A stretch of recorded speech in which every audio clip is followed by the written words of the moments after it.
महाकुंभ नगरी में देश के कोने कोने से आए श्रद्धालु साधु संतों का आशीर्वाद पाकर धन्य समझ रहे हैं।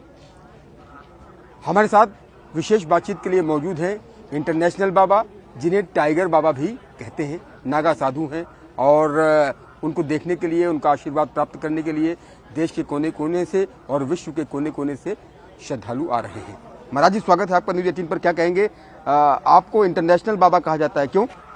ये तो कृपा है सब मेरे भक्तों की। और पहली बात तो मैं सब मीडिया वालों को आपको बहुत बहुत आशीर्वाद देना चाहूँगा कि आप पूरी अपनी भारत देश की खबर देश विदेशों में लग रहे हैं। बहुत बहुत धन्यवाद, बहुत बहुत साधुवाद। जय श्री महाकाल। आपको टाइगर बाबा भी कहा जाता है। अब देखिए, जैसा रूप है जे की रही भावना जैसी, प्रभु मूरत दिन जे की जैसी। जिस चीज में जो लगेगा अच्छा है ना, उनका भाव है। अगर वो प्रसन्न से आपसे बोल रहे हैं तो अच्छा है। समाज को क्या संदेश देना चाहते हैं? पूरे समाज को अच्छे से आए। इतना महा पर्व कुंभ है, 140 वर्ष पहले ये साधु संत अब क्या मालूम कितनी साल बाद मिलेंगे, इकट्ठा हो गए। देश विदेश से लोग उनको दर्शन करने आ रहे हैं और ऐसे ही दर्शन करें, क्योंकि ये गंगा यमुना सरस्वती के संगम पर बहुत बड़ा मेला है। पूरे विश्व के लेवल का मेला है और पूरे विश्व के लोग आ रहे हैं। तो हम उन्हीं को कहते हैं अपने आएँ और अच्छे शांति रूप में आएँ, दर्शन मनाएं और अपने जीवन को धन्य करें। महाकाल की नगरी से आए हैं और आप ये कहते हैं कि सबसे बड़ा सुख जो है वो शांति में है।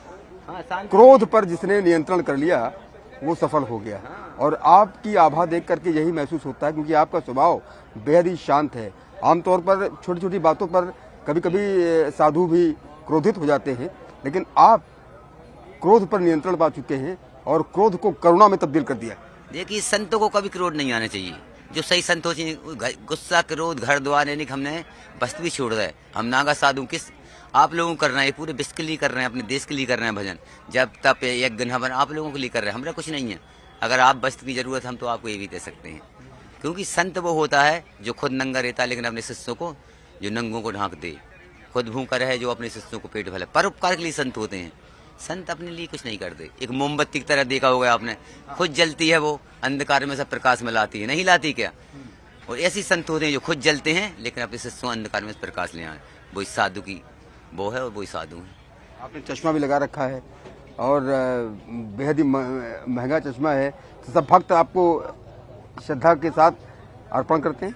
नहीं, सब भक्त करते हैं। उनका आनंद आ रहा है, धुआं जल रहा है। पूरे ऑस्ट्रेलिया, यूरोप, कई कंट्री के हमारे भक्त हैं और वो आ रहे हैं। इनको बहुत बहुत आशीर्वाद।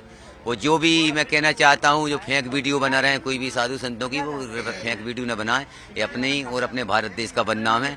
इतना बड़ा विश्व का कुंभ लेयर, एक न्यूज अगर गलत पहुंची क्या समाज और देश में संदेश जाएगा। इसलिए कृपया मैं कहना चाहूँगा सब यूट्यूब, सब मीडिया वालों से किसी की कोई गलत खबर प्लीज न दें।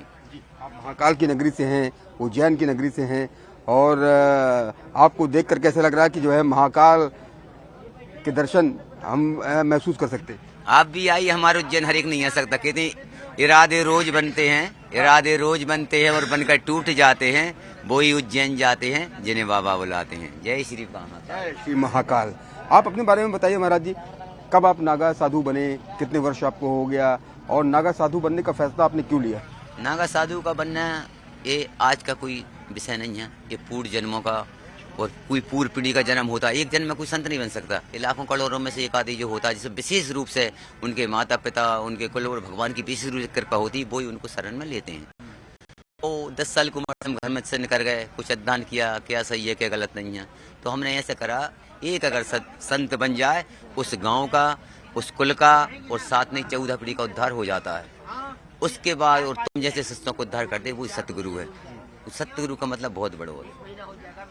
10 साल की उम्र में आप बता रहे हैं कि आप जो है घर से वैराग्य धारण कर लिया आपने और संत आप बन गए। और अभी आपकी आयु कितनी है और कितने वर्ष बीत गए? 20-25 साल हो गया? हाँ, अब तो इससे ज्यादा होगा। मैं चाहता हूँ जब भी हम जाएंगे, देखो संत की कोई उम्र नहीं होता। मैं एक मैसेज देना चाहता हूँ, जब भी मैं लोगों से जाऊँगा, जिंदा जाऊँगा, ये कहकर जाएंगे, क्योंकि हमने इतने गलत कर्म नहीं करे। हम तो हमारी मौत का पता ही बता के जाएंगे। क्षण में ही क्या आपको कभी याद नहीं आती अपने भाई बहनों की? कभी नहीं? पहले आयु संन्यास हमने खुद स्वयं, हमारा भी पिंडदान किया है। 16 नहीं 17 पिंडदान हुए हमारे। अब जिस चीज को छोड़ दें उसे याद नहीं करते, क्योंकि जिस घर को अगर अपन ने छोड़ दिया उसमें क्या जाना डबल से। हमें एक घर छोड़ने जितना परिवार मिलेगा, ये सारा मेरा परिवार है। जैसे मान लीजिए साधु संत हैं आप, कभी आप का सामना अपनों से हुआ हो? ऐसा कभी हुआ? मैं अपने देखते हैं, कभी नहीं हुआ। हाँ, आप सभी हैं, अपने तो सभी है, लेकिन जब माँ बाप सामने आते हैं तो कभी इस तरह का कोई क्षण आया जीवन में कि नहीं आया? खून का फर्क है। मरने के बाद बोलिए आप कोई कहता कि मेरा कितने दिन घर में रखते हैं? अभी आपको रखेंगे जिंदगी में 50-60, मरने के बाद 2 दिन के बाद भी कर देंगे। 24 घंटा वो आदमी के लिए मुश्किल हो जाते हैं। तो ये तो रीत है। बनी पर लाखों निसार होते हैं, जब बनी बिगड़ जाए तो दुश्मन हजार होते हैं। जब तुम देर तक ध्यान करते हैं, रोजाना का क्या रूटीन होता है आप लोगों का? ये मेले में 24 ही घंटा, 12, 3, 2, 24 घंटे है। मैं जो वैसे ही पूछ रहा हूँ, ध्यान कहते हैं कि ध्यान ही परमानंद की प्राप्ति है।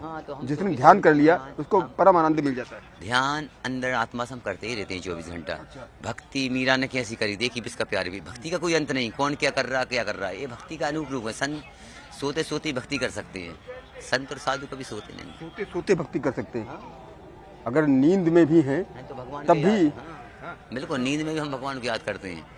कोई चीज की फीलिंग नहीं होती। आपने जैसे जिस ज्योति की हम बात करते हैं, ध्यान में कहते हैं वो ज्योति प्रकट हो जाती है और उस ज्योति के दर्शन हो जाते हैं। प्रेम से भगवान ही प्रकट हो जाते हैं। आप प्रहलाद में, आपने प्रहलाद के इतिहास सुना, एक हम में प्रकट हुआ है, तो प्रेम की बहुत बड़ी बात है, क्योंकि प्रेम से प्रकट हुए। भगवान तो प्रेम के भूखे हैं, अपन धन उनको क्या दे सकते हैं? ये कहा होती है प्रेम, तो भगवान अपने प्रेम का भूखा है।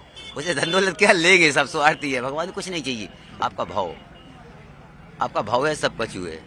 भावना में अगर भाव है तो इस भाव से बेड़ा पार है। हाँ, तो ये है कि भावना अगर आपकी सही है तो गंगा जी स्नान करने से कोई मतलब नहीं। जो कहावत है कि मन चंगा तो कटौती में गंगा, हर जगह गंगा है, मन ऐसे हो ही नहीं है। आजकल तो गंगा डुबकी मारेंगे और सोचेंगे वाका पूरा हो जाए भगवान।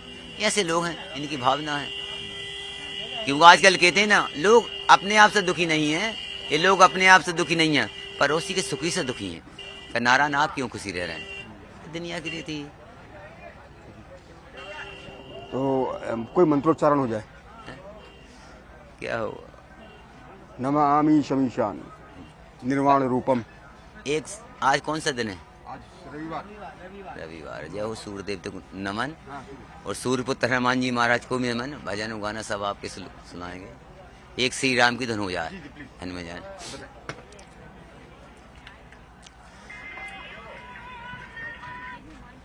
हरे श्री राम जय राम जय जय राम, श्री राम जय जय राम। बोलो श्री राम जय राम, श्री राम जय जय राम। बोलो दो के छरका प्यारा सनाम, श्री राम जय जय राम। बोलो।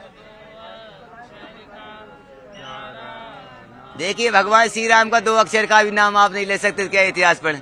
हे राम श्री राम जय जय राम, श्री राम जय जय राम। बोलो श्री राम। बहुत बहुत धन्यवाद महाराज जी। हर हर महादेव। तो आपने देखा किस तरह से इंटरनेशनल बाबा के नाम से जाने जाते हैं, टाइगर बाबा के नाम से जाने जाते हैं, और इन्होंने जो जीवन की सच्चाई बताई है वही सच है, राम ही सच है। कैमरा पर्सन सोनू मंडल के साथ उमेश श्रीवास्तव, न्यूज़ 18, महाकुंभ नगर, प्रयागराज। हर हर महादेव। जय श्री माता जी।